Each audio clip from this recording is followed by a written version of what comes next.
Assalamualaikum warahmatullahi wabarakatuh. Saya akan mempresentasikan tentang perbandingan penerapan value engineering dan tanpa value engineering dalam mutu proyek konstruksi, serta implementasinya di Indonesia.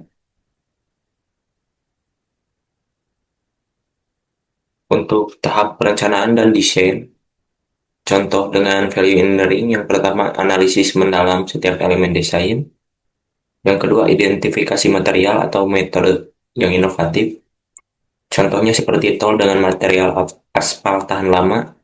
Terus contoh kedua, jembatan dengan beton konvensional.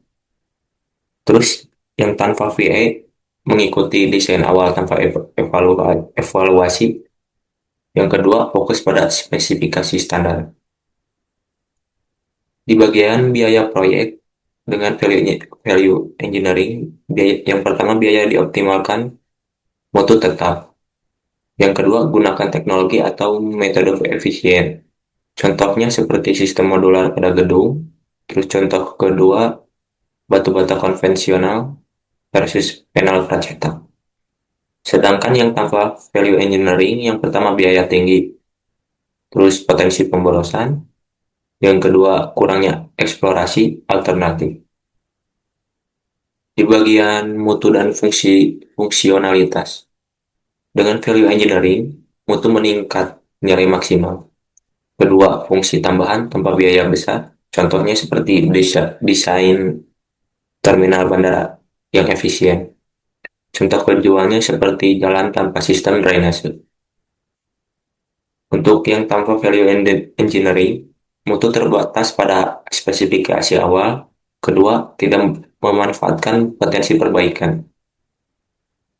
Untuk di bagian waktu pelaksanaan, dengan value engineering, yang pertama metode mempercepat pelaksanaan. Untuk contohnya, percetak untuk pembangkit listrik. Contoh kedua, pengecoran manual pada proyek pabrik. Tanpa value engineering, waktu lebih lama dengan metode konvensional. Untuk dari segi keberlanjutan, dengan value engineering, yang pertama ramah lingkungan, material dapat didaur ulang.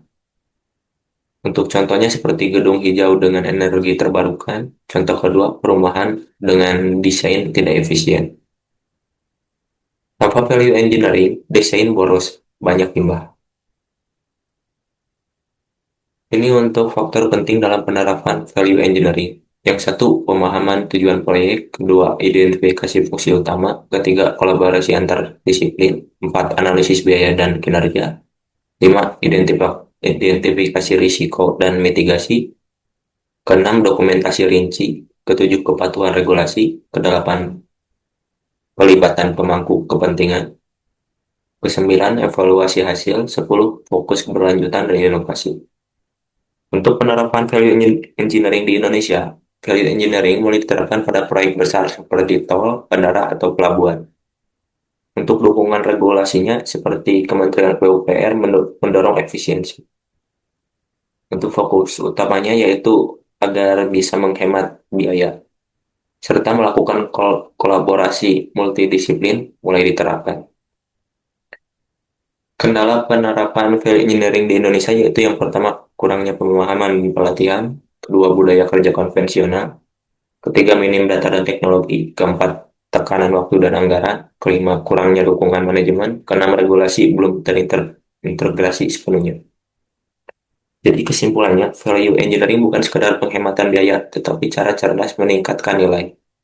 Dengan value engineering, proyek lebih efisien, berkualitas, dan berkelanjutan. Dukungan semua pihak sangat penting untuk sukses di value engineering di Indonesia.